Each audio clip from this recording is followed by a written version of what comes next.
ગુજરાત મધ્યપ્રદેશથી લઈને છેક દિલ્હી સુધી અત્યારે દેશમાં અરવલ્લી પર આર પાર ચાલી રહ્યું છે અને ગુજરાતમાં પણ વિરોધ પ્રદર્શિત થઈ રહ્યો છે।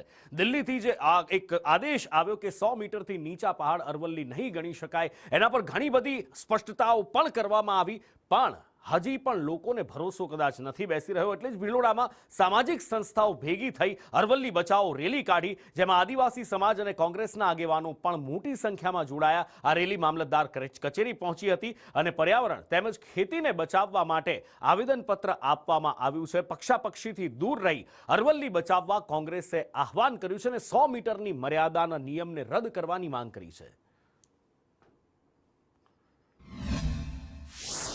અરવલ્લી ગિરિમાળા બચાવો અભિયાનની અંદર શામળાજીથી શરૂઆત કરી આજે ગુજરાતની અંદર અરવલ્લી જિલ્લાના ભિલોડા મથકે પક્ષાપક્ષીથી પર રહી 18 આલમનો તમામ સમાજ અરવલ્લી ગિરિમાળા બચાવો જળ જંગલ જમીનના બચાવના અભિયાનમાં મોટી સંખ્યામાં ઉપસ્થિત રહ્યો છે।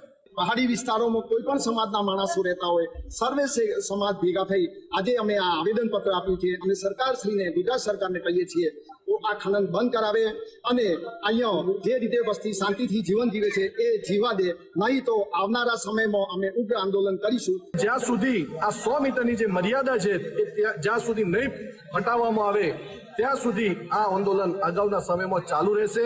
પાણી બચાવવા માટે, જંગલ બચાવવા માટે અને પર્યાવરણ બચાવવા આજે તો સમાજના આગેવાનોએ નક્કી પણ કર્યું છે કે આગામી દિવસોમાં જુદા જુદા હજુ વધુ સંગઠનો, પર્યાવરણ પ્રેમીઓ અને સમાજના આગેવાનો અને બીજા પક્ષોના આગેવાનોને પણ સાથે મળી જો ન્યાય નહીં મળે તો ખૂબ મોટું સંમેલન પણ કરવામાં આવશે।